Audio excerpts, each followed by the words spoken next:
ضرورت پڑ جائے، حالات ایسے ہو جائیں، اس وقت اللہ امتحان لیتا ہے کہ اب یہ کیا کرتا ہے۔ میرے پاس مال و دولت کی فراوانی ہے، خزانے بھرے ہوئے، اور میرے پورے محلے کا بل ان کی استطاعت سے زیادہ آ گیا، وہ بیچارے بل دیں یا بچوں کا دودھ خریدیں۔ اب امتحان آیا تھا سیٹھ صاحب کا، اب امتحان آیا تھا امیر شہر کا، اب امتحان آیا تھا اس دولت مند کا۔ امام شافعی فرماتے ہیں نقص اموال کا مفہوم یہ ہے، اللہ اب پرکھتا ہے کہ اب یہ تجوریاں کھولتا ہے یا اب یہ موقع سے فائدہ حاصل کر کے مزید دولت اکٹھی کرتا ہے۔ جب دولت اوپر سے بھی آ رہی ہو اور بندہ آگے بھی خرچ کر رہا ہو، وہ امتحان نہیں ہوتا، اس لیے کہ اوپر سے بھی آ رہی ہوتی ہے اور بندہ آگے سے بھی خرچ کر رہا ہوتا ہے۔ جب دروازے اوپر سے بند ہو جائیں، حالات اس طرح کے ہو جائیں، اب اگر وہ خرچ کرے گا تو اب نقص اموال کا اندیشہ ہے۔ تو کہا یہ تھا امتحان، اللہ دیکھتا ہے کہ اس امتحان میں کون پورا نکلتا ہے، یہ اللہ آزماتا ہے۔ اس وقت آزمائش ہے امیروں کی، غریبوں کی تو ہے ہی ہے۔ غریب تو بیچارے مر گئے ہیں، ان کے پاس ہی کچھ نہیں رہا، ان کی تو زندگی زہرناک ہو گئی ہے، وہ تو جس حالت میں ہیں الیاذ باللہ۔ لیکن اس سے بڑا امتحان عمراء کا ہے، اہل ثروت کا ہے۔ یہ ہے ابتلا جو امام شافعی فرماتے ہیں۔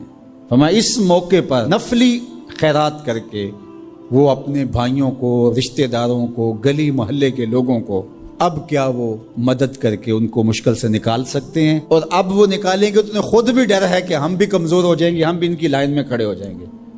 اللہ فرماتا ہے یہی تو ہم نے تم سے امتحان لینا تھا، اور اگر تم امتحان دے دیتے، کامیاب ہو جاتے، تمہیں اس لائن میں نہ آنے دیتے، ان کو بھی اٹھا کے اللہ اوپر کر دیتا۔ کسان سب سے اچھے دانے سنبھال کے رکھتا ہے، جو بیج ہوتا ہے وہ سب سے بہتر ہوتا ہے، اس کو زمین میں دانہ ڈالتے ہوئے کوئی جھجک نہیں ہوتی کہ مٹی میں دانے رول رہا ہوں، اس لیے جھجک نہیں ہوتی کہ وہ اپنی آنکھوں سے کئی بار مشاہدہ کر چکا ہے کہ میں ایک دیتا ہوں، اللہ کئی عطا کرتا ہے، اس لیے وہ اچھے دانے زمین میں ڈالتا ہے۔ کوئی کسان ایسا تو نہیں کرتا کہ مریل بیج ڈال دے، وہ کہتا ہے ساری محنت ضائع چلی جائے گی۔ تو اسی طرح تم راہ خدا میں دو تو سب سے اچھا دو، یہ نہیں ہے کہ جو سب سے کمزور ہے وہ تم اللہ کی راہ میں دے دو۔ یہ ہم نے ایکسپورٹ کوالٹی نکال لی، باغ سے پھل توڑا، یہ ایکسپورٹ کوالٹی ہے، یہ دوستوں کے لیے تحائف تیار کر رہے، یہ گھر والوں کے لیے، یہ ہم منڈی میں بھیج رہے ہیں، اور باقی جو آخر میں رہ گیا کمزور سڑا ہوا اس کا ڈھیر لگا دیا، یہ غربا کے لیے۔ اللہ تعالیٰ فرماتا ہے کہ اگر تمہیں اس طرح کا دیا جائے تو تم اس کو قبول کرو گے، لستم بآخذی ہے، تم کبھی بھی اس کو قبول نہیں کرو گے۔ تو فرمایا اللہ بھی غنی ہے، اس کی راہ میں ردی کیوں دیتے ہو؟ اللہ کی راہ میں سب سے اچھا دو۔ یہ تو پکی بات ہے، جس نے اللہ کے گھر کی تعمیر کی، اللہ اس کے لیے جنت میں محل بناتا ہے۔ اور یہ لازمی نہیں ہے کہ کوئی بہت بڑی جامع مسجد بنائی، بلکہ تتر کے گھونسلے کے برابر بھی اگر کسی نے مسجد بنائی، تتر کا گھونسلہ پوری اینٹ کا بھی نہیں ہوتا، آدھی اینٹ کا ہوتا ہے۔ دوسرے لفظوں میں کہیں، جس نے کسی مسجد کی تعمیر میں آدھی اینٹ دی، اللہ اس کا محل بھی جنت میں بناتا ہے۔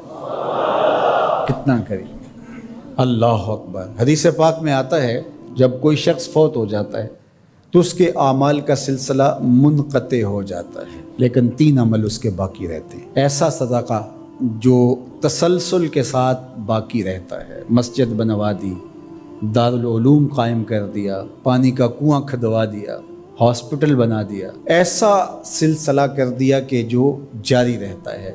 دوسرا، او علم ينتفع بہ، یا ایسا علم جس سے لوگوں کو نفع پہنچے، ادارہ قائم کیا، لوگوں نے وہاں حفظ قرآن کیا، دین کا علم سیکھا، لوگوں کو فائدہ پہنچا۔ جب تک علم آگے بڑھتا رہے گا، جس نے انتظام و انصرام کیا، اللہ اس کے نامہ اعمال کے اندر اجر داخل فرماتا رہے۔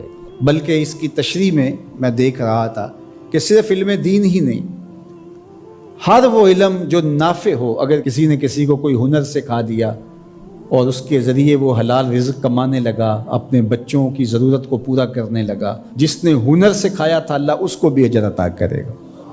یہ جو بخل کرتے ہیں نا کہ کوئی ہنر سیکھنے آ جائے تو اس کو وہ 3 4 ماہ تک کاج کرنے پہ لگائے رکھتے ہیں۔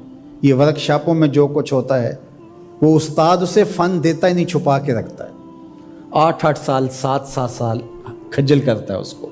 حالانکہ جو بچہ سکول نہیں جا سکا اور ورک شاپ میں کام سیکھنے آیا ہے، درزی کے پاس کام سیکھنے آیا ہے اور دیگر کوئی فن سیکھنے آیا ہے، تو اس کا مطلب ہے کہ گھر میں غربت اتنی ہے کہ یہ بچہ پڑھنے نہیں جا سکا، مجبوریوں نے اسے کام پہ کھینچ کے بھیج دیا ہے۔ یار 3 ماہ لگا دیے اس کو صرف کاج سکھانے پہ، اور اس کو پانا دے کر کے صرف پہیا کھولنے پر 3 ماہ ضائع کر دیے۔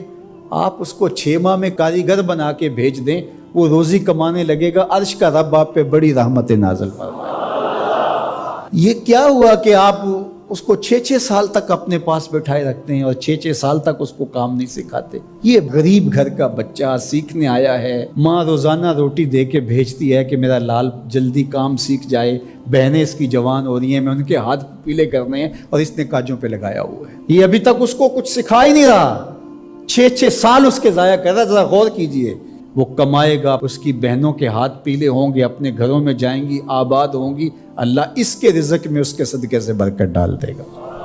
یہ کہتا ہے ٹھیک ہے، اس سے بھرپور فائدہ حاصل کر لو، اللہ پر بھی یقین رکھو، وہ تمہیں فائدہ دینے والا ہے۔ تیسری بات ارشاد فرمائی، او ولد صالح یدعو لہ، نیک اولاد جو ماں باپ کے لیے دعا کرے۔ صالح اولاد وہی ہوتی ہے جو ماں باپ کے لیے دعا کرے۔ 5 گانا نماز کی عادت رکھنے والی اولاد ماں باپ کے لیے اسپیشل الگ دعا نہ بھی کرے تو دن میں کتنی مرتبہ کہے گی، ربنا اغفر لی ولوالدی، اللہ مجھے بخش دے، میرے ماں باپ کی مغفرت فرما۔ اچھی اولاد ماں باپ کے لیے نعمت ہے، اس کی آنکھوں کی بھی ٹھنڈک ہے، دل کا بھی قرار ہے، آخرت کی بھی بہار ہے۔ اللہ جل شانہ ہمیں اپنی راہ میں صدقہ کرنے کی توفیق ارزانی فرمائے، خیر کی راہوں کا مسافر بنائے، اچھے لوگوں کی سنگت عطا کرے۔